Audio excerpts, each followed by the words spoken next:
48 past the hour, turning now to the humanitarian crisis at the border. New investigative reporting from the Washington Post found that there have been many more deaths of migrants at the U.S. border than Mexico and the U.S. have reported. Many of those deaths happening in Eagle Pass, Texas. Joining us now, one of the reporters behind that investigation, Arelis Hernandez. Arelis, thank you for being with us.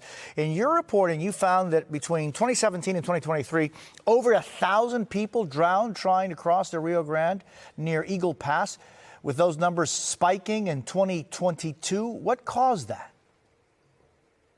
There are a lot of different things that happened during those years, one of which was a large number of people who were crossing at that time. So it was consistent with the large numbers of people, but there were also other things that were happening. There were rumors that were running amok in Mexico about the Biden administration closing off or restricting access to asylum and other things. And so people were rushing to the border, and many people got caught in the currents. There were other factors, of course, family groups that were being propelled out of their country because they decided in that particular moment that this was when they needed to get to the United States. You know, and that's so important because in some ways, it's almost as if the coyotes, the smugglers, the exploiters, the cartels are the ones essentially controlling schedules, right? I mean, they're able to, in some way or another, pass these rumors on, get more money for what they want, which is the exploitation of human beings.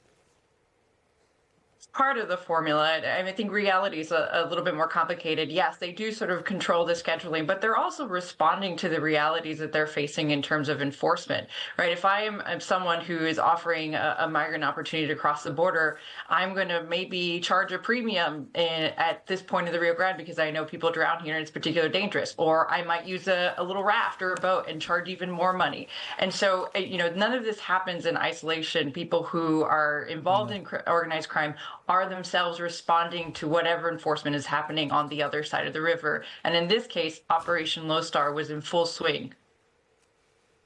Yeah, that's important to recognize that as well. Arelis, in the short time, one of the trips that we took down there in 2022, we saw at least 2 bodies recovered from the river, and that's in the short time that we were there. Why is there such a discrepancy in the numbers being reported of people who have lost their lives by both the Mexican government and the U.S. government?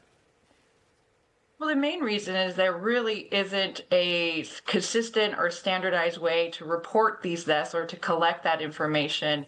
On the U.S. side in Texas, each county really has their own way of collecting this information. It's not always stored in the same way. It literally took us and our partners at Lighthouse Reports and El Universal in Mexico to sort of figure out where this data was collected, to go to each individual office and to make copies of all of these death records. It's incredibly labor intensive, but this is something that Congress has asked U.S. Customs and Border Protection to do through their missing migrant program. Arelis, as part of your investigation, you spoke with Francisco Contreras, director of the State Civil Protection Services in Piedras Negras, Coahuila, Mexico.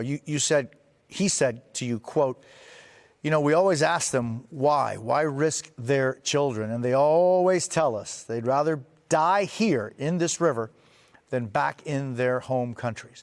What does this tell us about the desperation of people crossing the border?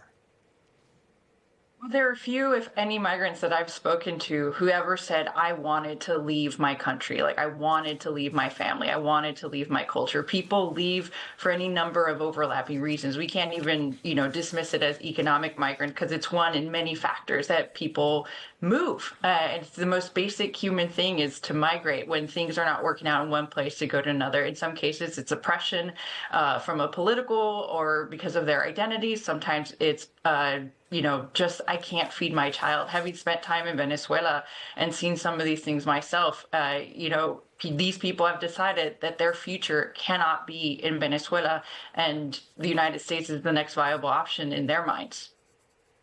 Yeah, and in the last 25 years, just in Venezuela alone, more than 8 million Venezuelans have left. Many, about 700,000, have come to the United States. But that's just the enormous amount of people leaving their country, feeling that they have no other option, thinking of how many have left Cuba in the last 64 years as a consequence of the dictatorship there. It's just Really, and you're right, Arelis. I mean, no one I've ever spoken to says I was happy to leave. I just had to leave. Arelis Hernandez, thank you so very much for being with us this morning. Really appreciate it.